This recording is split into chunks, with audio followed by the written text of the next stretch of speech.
토트넘이 정말 극적으로 프랑크푸르트를 원정에서 이기고 유로파리그 4강전에 진출을 했습니다. 그러니까 오늘 경기 사실 시작하기 전부터 포스테코글루 감독이 오늘 경기 패배하면 경질이 된다, 이런 이야기가 나왔을 정도로 토트넘이 안 좋은 상황이었는데 어떻게든 프랑크푸르트를 이겼거든요. 그러니까 오늘 경기 보면 기본적으로 이 포스테코글루 감독이 접근 방식이 과감한 압박을 다소 줄였습니다. 그러니까 이게 기록적으로도 보면 오늘 경기 평소와는 좀 달랐다는 게 드러나요. 어떤 거냐? 오늘 토트넘의 전반전의 패스맵인데 전반전을 보면요, 승부가 안 났을 때도 토트넘이 볼을 점유해도 미드필더 라인에서 볼 점유할 때가 많습니다. 패스의 횟수가 미드필더 라인에서 121번, 반면에 공격 지역에서는 프랑크푸르트가 더 많은 패스를 주고받았어요. 69번. 근데 전체적인 패스 횟수는 토트넘이 더 많습니다. 이 뜻은 뭐냐? 토트넘이 볼을 더 많이 점유했지만 본인들의 진영에서 볼을 점유했고 공격 지역으로 패스를 올리는 횟수를 줄였다는 거죠. 올라가서 압박하는 것도 줄였고요. 그래서 역습을 당할 만한 횟수를 어느 정도 줄인 경기였습니다. 아마 오늘 경기는 포스테코글루 감독도 밸런스를 좀 생각하면서 경기를 했던 것 같아요. 그리고 오늘 프랑크푸르트는 약간 오판한 게 있습니다. 어떤 거냐? 1차전하고 똑같이 나왔거든요, 프랑크푸르트는. 근데 똑같이 나와서 왼쪽 공격수 자리에 브라운을 배치했어요. 근데 이 브라운 선수는 왼쪽 풀백입니다. 풀백인데 윙어로 배치한 거거든요. 약간 수비 밸런스를 맞추는 선수죠. 반대로 바호야가 원래는 왼쪽에서 뛰는 선수인데 바호야를 오른쪽에 썼어요. 그러면서 우도기가 올라오는 것을 노리는 이런 선택이죠. 프랑크푸르트의 생각은 포로와 우도기가 올라왔을 때 포로 쪽이 공격적으로 올라오니까 브라운을 통해서 밸런스를 맞추고 그 다음에 우도기가 올라오는 공간은 바호야가 뛰어들어가고 포로가 올라오는 공간은 에키티케가 뛰어들어간다, 이런 거거든요. 근데 여기서 이제 문제는 뭐냐면 바호야가 뛰어들어가는 그 자리에 반더벤이 있다는 거죠. 그래서 오늘 바호야를 제대로 못 썼어요. 그리고 약간 토트넘이 공격적으로 안 올라오고 약간 내려가는 형태를 취하다 보니까 역습할 수 있는 공간이 평소보다는 많이 안 나오기도 했습니다. 그래서 실제로 오늘 반더벤의 활약이 정말 좋았거든요. 예를 들면 공간이 날 때마다 반더벤이 막아세우는 장면들이 굉장히 많아요. 이 장면 보면 프랑크푸르트가 수비를 하다가 끊어냈어요. 끊어내자마자 바로 에키티케가 측면으로 뜁니다. 그리고 측면으로 뛰는 에키티케에게 패스를 보내주죠. 근데 여기서 에키티케와 반더벤의 경합 상황인데 여기서 반더벤이 에키티케를 따라가면서 스피드로 제압을 해요. 에키티케도 빠른 선수지만 반더벤은 더 빠른 선수죠. 그래서 달려가서 에키티케를 가로막은 다음에 이 공간을 커버하는 장면을 볼 수가 있습니다. 그리고 애초에 포로와 우도기의 위치를 보면 1차전과 다르게 너무 올라가지 않고 약간의 밸런스를 유지하면서 경기를 해요. 우도기도 마찬가지고 포로도 마찬가지고. 그리고 다른 장면도 보면 사실 위험한 장면은 많았어요. 1대0이 되기 전에는 토트넘도 공격을 해야 되니까 라인을 평소처럼 올리는 장면들이 있었거든요. 이게 이제 그 토트넘이 늘상 나오는 장면이잖아요. 반더벤과 로메로가 하프라인에 있고요. 상대방 골키퍼가 롱킥을 처리하는데 이러면 프랑크푸르트의 공격수 에키티케는 수비수들을 안 봐도 돼요. 하프라인에 있다가 뻥 차는 순간 그냥 뛰면 됩니다. 오프사이드 라인 신경 쓰지 않고 하프라인만 밟으면 되니까. 그리고 이 공간에서 뒷공간이 크게 열리죠. 이때도 에키티케가 뛰어 들어가는데 여기서도 반더벤이 달려 들어와서 결국에는 에키티케를 막아세웁니다. 이런 장면들을 보면 오늘 경기에서 전반적으로 이 뒷공간이 날 때 반더벤의 스피드가 확실하게 발휘가 됐다. 사실 이런 모습을 보면 1차전도 그렇고 프랑크푸르트는 왼쪽을 좀 노렸어야 되는데 이 왼쪽에서 공격수를 기용하지 않고 브라운을 기용해서 너무 왼쪽은 공격이 안 되고 오른쪽에서 공격적으로 하다가 오른쪽은 반더벤이 있으니까 공간에 대한 커버가 비교적 잘 되는 공간이거든요. 그러다 보니까 오늘 경기는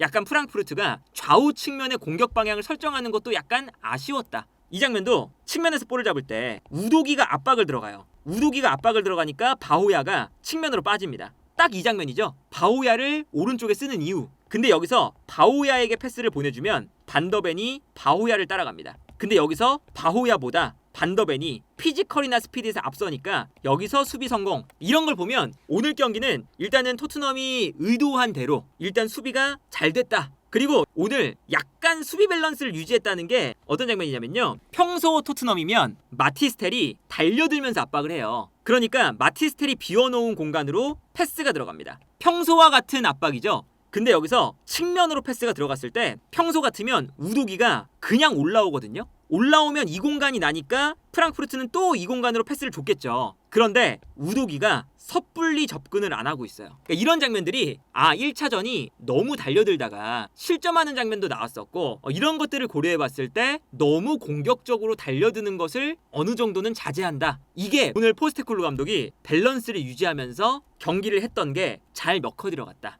그리고 이제 오늘 경기에 사실은 뒷공간이 아까 보여드린 장면처럼 열리는 장면들이 없었던 게 아니에요. 뒷공간이 많이 열렸었는데 오늘 경기에 선제골이 중요한 이유가 있었습니다. 왜 그러냐? 프랑크푸르트는 역습을 잘하는 팀이고요. 지공을 못하는 팀이에요. 그래서 프랑크푸르트가 지금 분데스리가에서 3등이잖아요. 그런데 이 3위에 올라가 있는 것도 역습 축구. 상대가 올라올 때 뛰어들어가는 에키티케. 전반기에는 마르무시 이런 선수들이 뒷공간을 빠르게 공략하면서 득점을 하면서 3등에 올라가 있는 거거든요. 그런데 본인들이 선제골을 먹히고 상대가 내려가면 뛰어들어갈 수 있는 공간이 없어지면 그때부터 프랑크푸르트는 문제가 생깁니다. 근데 선제골이 나왔죠. 이게 오늘 토트넘의 가장 중요했던 포인트였고, 그리고 여기서 좋았던 건 뭐냐면 메디슨이 요즘에 솔랑키와의 호흡이 되게 좋아요. 어떤 거냐? 사실상 솔랑키랑 투톱이 되면서 메디슨이 솔랑키를 도와줍니다. 수비를 끌어내면 솔랑키가 뛰어들어가고요. 솔랑키가 뛰어들어가면서 수비를 끌어내면 메디슨이 침투합니다. 이런 장면들 최근에 많이 나와요. 그래서 오늘 경기도 마찬가지고 지난 경기도 메디슨이 계속 전방에서 뛰어들어가면서 공간을 만들어주는 이게 되게 주요했거든요. 그게 오늘 경기도 통했습니다. 이게 1차전 장면인데 1차전 때도 손흥민과 오른쪽에 존슨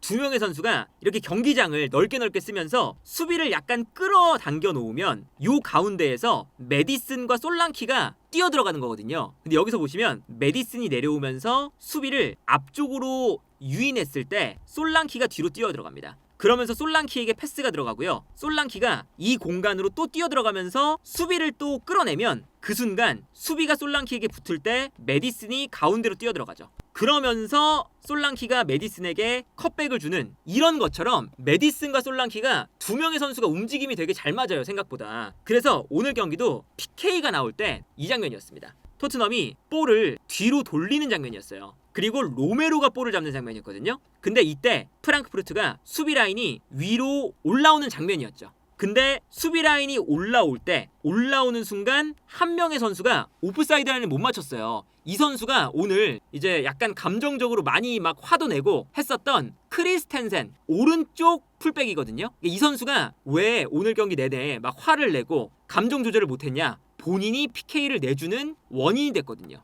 오프사이드 라인을 못 맞출 때 메디슨이 뒤에 있다가 돌아서 뜁니다. 이렇게. 그리고 로메로가 그러니까 오늘 경기 반더벤과 로메로의 이 두 선수가 중요한 이유. 반더벤은 뒷공간 커버에 매우 좋은 선수. 로메로는 볼을 전개할 때 이런 전개 능력이 너무 좋아요. 그러다 보니까 로메로가 뛰어들어가는 메디슨을 한 번에 보고 로빙 패스를 넣어줍니다. 아주 결정적인 패스였죠, 이 패스가. 그래서 이 패스가 들어가면서 메디슨이 오프사이드 라인을 깨고 들어갈 때 완벽한 패스가 들어와요. 그리고 이때 산투스 골키퍼가 애매한 공간으로 떨어지니까 달려 나오는데 메디슨과 부딪히죠. 근데 여기서 메디슨이 먼저 머리에 볼을 맞췄고요. 산투스 골키퍼가 뒤늦게 달려 나왔어요. 그러다 보니까 이 상황에서는 메디슨이 먼저 머리에 볼을 맞추는, 그리고 산투스 골키퍼는 그 뒤에 달려 나와서 메디슨을 덮치는 형태가 되는 거죠. 그래서 여기서 페널티킥이 나옵니다. 사실 이 장면 이후에 메디슨이 이거는 좀 크게 충격을 받아서 이 다음 장면에 더 이상 경기를 못 뛰고 교체되어서 나갔거든요. 근데 어쨌든 저 장면에서 메디슨의 움직임과 로메로의 패스, 이게 잘 맞아떨어지면서 페널티킥을 만들었고, 여기서 솔랑키가 침착하게, 심지어 가운데로 슈팅, 아주 침착한 페널티킥을 성공시킵니다. 이것도 되게 잘 찬 게 산투스 골키퍼가 아무래도 좀 어린 골키퍼고 케빈 트랍 골키퍼가 부상을 당해서 나오고 있는 백업 골키퍼잖아요. 그러다 보니까 약간은 이제 경험이 부족해요. 그래서 솔랑키가 달려가다가 한번 템포를 멈출 때 골키퍼가 뛰는 걸 보고 가운데로 여유롭게 넣습니다. 그래서 여기서 1대0이 되는 순간 토트넘이 유리해지는 게 아까 말씀드린 것처럼 프랑크푸르트는 지공 상황에서의 공격을 되게 못해요. 역습을 잘하는 팀이고 지공을 못하는 팀이거든요. 근데 여기서 포스테코글루 감독이 놀라웠던 점, 그래도 보통 1대 0이라 하더라도 포스테코글루 감독이 이렇게까지 수비를 많이 하는 경기를 안 하거든요. 근데 본인도 이제 경질도 걸려있고 원정이기도 하고 이번 시즌 전체로 봤을 때 프랑크푸르트가 토트넘보다 좋은 팀이고 프랑크푸르트는 역습에 강한 팀이니까 한 골 나온 다음에 수비 로메로, 반더벤, 베리발, 벤탄쿠르, 우도기 다 내려와요. 올 수비를 하죠. 올 수비. 그리고 메디슨이 이제 부상 때문에 나가면서 쿨루셉스키로 교체가 됐는데 후반전에는 심지어 어떤 교체가 들어가냐, 사르가 마티스텔로 바뀝니다. 그러면서 쿨루셉스키가 왼쪽, 쿨루셉스키가 오른쪽, 존슨이 왼쪽, 사르가 중앙, 이렇게 3미들이 돼요. 4-5-1. 그리고 심지어 마지막에는 단소가 들어와서 단소가 누구랑 교체가 됐냐면 존슨하고 교체가 됩니다. 그래서 단소가 내려와서 3백 이렇게까지 만들죠. 그래서 마지막에는 솔랑키 최전방에 놔두고 그냥 5-4-1 형태로 해요. 경기를 완전 수비적인 형태를 딱 만들어 놓습니다. 이 정도까지 포스테코글루 감독이 완전히 수비 라인을 내리고 수비적으로 경기를 한 게 거의 사실은 이번 시즌 찾아보면 없거든요. 근데 그 정도로 오늘 포스테코글루 감독은 간절했다라고 봐야겠죠. 그래서 후반전에 토트넘과 프랑크푸르트의 볼 터치 맵을 보면요, 이게 프랑크푸르트의 볼 터치 맵이거든요. 프랑크푸르트는 전방에서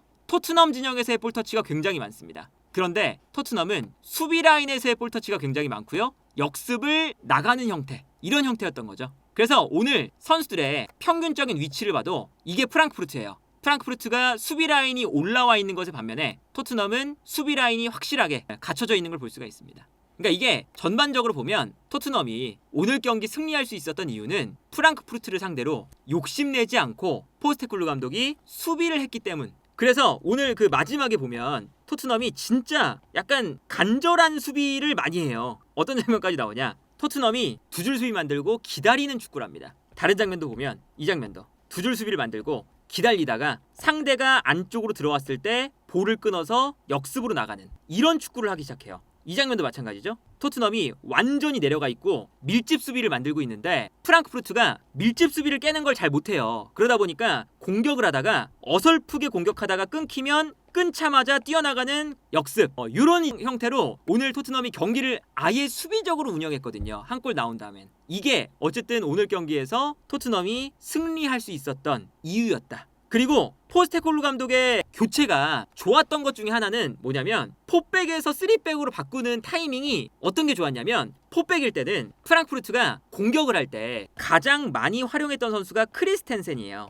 그러니까 이게 프랑크푸르트가 공격할 때 세밀한 플레이를 잘 못하잖아요. 그래서 오늘 유일하게 기회가 많이 나왔던 장면이 이런 겁니다. 왼쪽에서 크로스를 올려요. 크로스. 그래서 왼쪽에서 공격을 하다가 토트넘의 수비가 한쪽으로 쏠립니다. 그리고 오른쪽에 있는 측면 공격수도 가운데로 들어가요. 그러면 크리스텐센이 올라와서, 크리스텐센이 키가 굉장히 큰 선수거든요. 키가 큰 선수라 한 번에 크리스텐센 쪽, 그래서 우독이랑 크리스텐센이 싸우게 만듭니다. 그리고 여기서 크리스텐센이 머리로 집어넣는 거죠. 이런 플레이를 굉장히 많이 했어요. 그리고 실제로 기회가 저런 장면에서 많이 나왔습니다. 그래서 포스테코글루 감독이 수비를 강화한 타이밍이 저게 계속 나오니까 마지막에 마티스텔 빼고 단소 넣어서 존슨도 빼버리고 3백 만든 게, 이렇게 5명을 만들어버리면 왼쪽으로 수비가 끌려가도 반대편으로 크리스텐센 쪽으로 롱킥을 때려놔도 크리스텐센이 제공권 싸움을 할 수 있는 공간이 줄어들고, 크리스텐센이 여기서 머리로 볼을 집어넣어도 박스 안에 반더벤, 로메로, 단소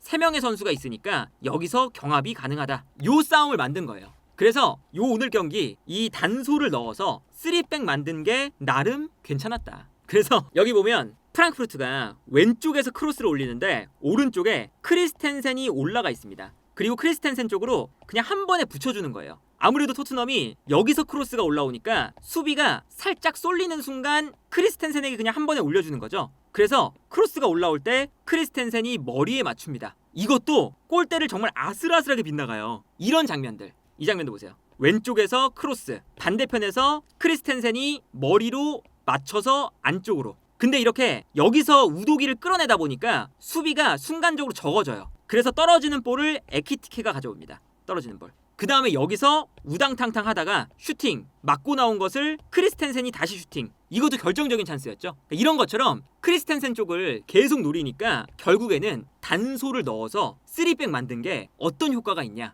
왼쪽에서 크리스텐센, 근데 3백 단소, 로메로, 반더벤이 있으니까 이제는 롱킥이 넘어왔을 때 우도기를 이기고 크리스텐센이 박스 안으로 볼을 넣어줘도 박스 안에 선수가 많아요. 그러다 보니까 안쪽에서 로메로, 단소, 반더벤 플러스 수많은 토트넘의 선수들이 떨어지는 세컨볼에 대한 집중력을 잃지 않으면서 정말 영혼의 수비를 하는 거죠. 이렇게. 그래서 오늘 경기는 그래도 프랑크푸르트를 상대로 포스테코글루 감독이 마지막에 저 수비적인 선택은 나쁘지 않았다. 그리고 사실상 오늘 경기도 비카리오 골키퍼의 선방 플러스 프랑크푸르트의 결정력에 대한 미스 이런 것들이 사실 조금 더 문제였던 경기이긴 했어요. 그런 것들이 이제 올라가게끔 만든 요소였어요. 그래서 예를 들면 아까 보여드렸던 아슬아슬하게 빗나가는 장면들 이런 것도 있었고 이 장면도 순간적으로 토트넘의 수비가 너무 앞으로 쏠릴 때 뒤로 빠져들어가는 선수가 있습니다. 그래서 패스가 이 안쪽으로 들어가고요. 뒷공간으로 패스가 들어갔을 때 완전히 측면이 열렸는데 토트넘의 수비가 쏠리니까 반대편에 크리스텐센에게 또 공간이 나요.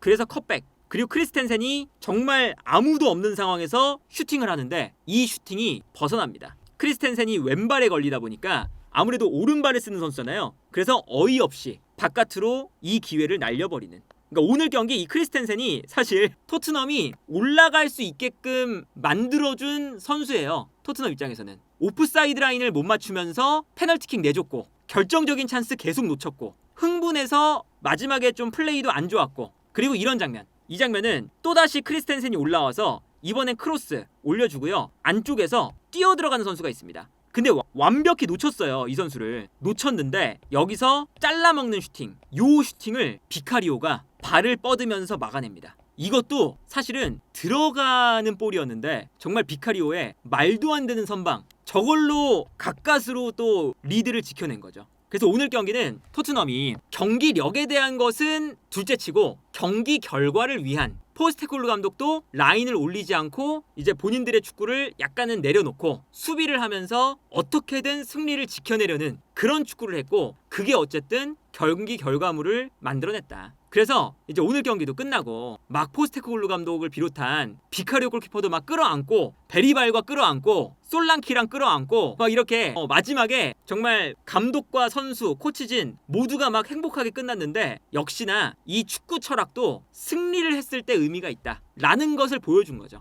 오늘 포스테코글루 감독이 본인의 축구 철학을 다소 내려놨지만 이 토너먼트에서는 승리가 필요하니까 어떻게든 승리를 거둬내는 순간 사실은 경기 결과가 남는다. 그래서 오늘 경기는 이게 포스테코글루 감독이 본인의 축구를 어느 정도는 포기하고 경기를 했던 게 토트넘 입장에서 승리할 수 있었던 요인이 됐다. 그리고 이렇게 토트넘이 정말 끈질기게 승리를 지켜내면서 올라갔더니 우승 가능성이 높아졌습니다. 왜 그러냐? 지금 라치오와 보데글림트의 싸움에서 이변이 일어났어요. 보데글림트가 이겨서 토트넘의 상대가 라치오가 아니라 보데글림트입니다. 물론 보데글림트를 얕보면 안 되는 팀이에요. 보데글림트는 원정에 갔을 때 일단 원정 자체가 힘들고요. 보데글림트가 원정에서 엄청난 강팀이에요. 이번 시즌 유로파리그에서도 모든 경기에서 한 번밖에 안 졌습니다. 16강, 8강 모두 이 토너먼트에서 보데글림트가 올라올 수 있었던 이유가 홈에서는 이기고 원정에선 졌어요. 오늘 경기도 라치오한테는 졌고요. 홈에서는 이겼어요. 그러니까 이게 그 경기 결과를 보여드리면 8강에서도 홈에서는 라치오를 2대0으로 이겼는데 원정에서는 3대1로 졌습니다. 그리고 오늘 승부차기 끝에 올라갔죠. 16강에서도 보데글림트가 올림피아코스를 무려 3대0으로 홈에서 이겼어요. 원정 가서는 2대1로 졌습니다. 그러니까 약간 이런 식이에요. 원정 자체가 정말 힘든 팀이거든요. 그래서 무시하면 안 되지만 그래도 토트넘 입장에서는 라치오를 만나는 것보다는 보데글림트를 만나는 게 당연히 낫습니다. 왜 그러냐? 스쿼드적인 차이가 라치오가 더 강하거든요. 보데글림트보다. 그런 걸 생각을 하면 어쨌든 토트넘이 결승전에 갈 수 있는 가능성 100% 보장이라고 말은 못하지만 라치오를 만나는 것보다는 보데글림트를 만나는 게 훨씬 더 가능성이 높으니까 이제는 정말 결승전에 나갈 수 있는 우승을 할 수 있는 가능성이 많이 커졌다. 프랑크푸르트라는 이 벽을 넘는 순간 어쨌든 가능성이 높아진 상태고 그런 것을 생각했을 때 어떻게든 오늘 경기 승리를 지켰던 게 토트넘이 만약에 우승을 한다면 정말 중요한 경기로 아마 오늘 경기가 남지 않을까. 프랑크푸르트 원정이 기본적으로 굉장히 어렵거든요.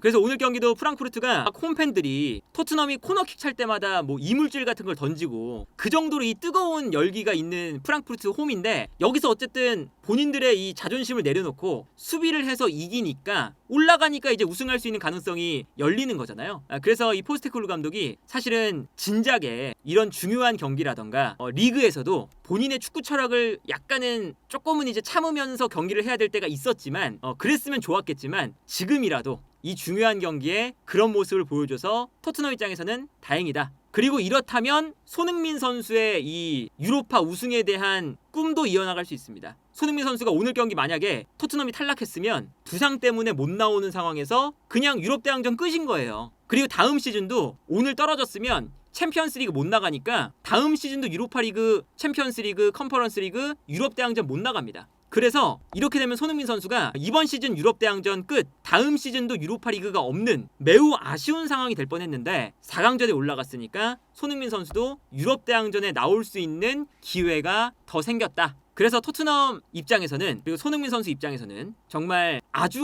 귀중한 승리를 오늘 거두게 됐습니다. 심지어 이게 약간 좀 기운이 토트넘 쪽으로 잘 오고 있는 게 어떤 거냐면, 보데글림트가 오늘 승리한 것도 되게 극적이었어요. 그러니까 어떻게 이겼냐면 홈에서 2대0으로 이겼는데 보데글림트가 오늘 라치오 원정에서 전반전에 한 골 먹혔고요. 그리고 후반전 추가 시간에 동점골을 먹혔어요. 그러면서 사실 보데글림트가 1대0으로 끝내면 90분 경기에서 올라가는 거였거든요. 근데 마지막 93분에 라치오한테 먹히면서 연장전에 갔습니다. 그리고 심지어 연장전 시작하자마자 라치오에게 먼저 골을 내줬어요. 그래서 역전을 당했거든요. 근데 동점골을 연장전에 넣습니다. 다행히. 그리고 심지어 마지막에는 퇴장까지 당했어요. 그래서 어떻게든 보데글림트가 다시금 역전당했지만 동점을 만들어서 승부차기까지 갔는데, 승부차기에서도 얼마나 재밌었냐, 극적이었냐. 첫 번째 키커가 놓쳤습니다. 시작하자마자. 그런데 라치오도 한 번 놓치고 라치오가 두 번 놓치고,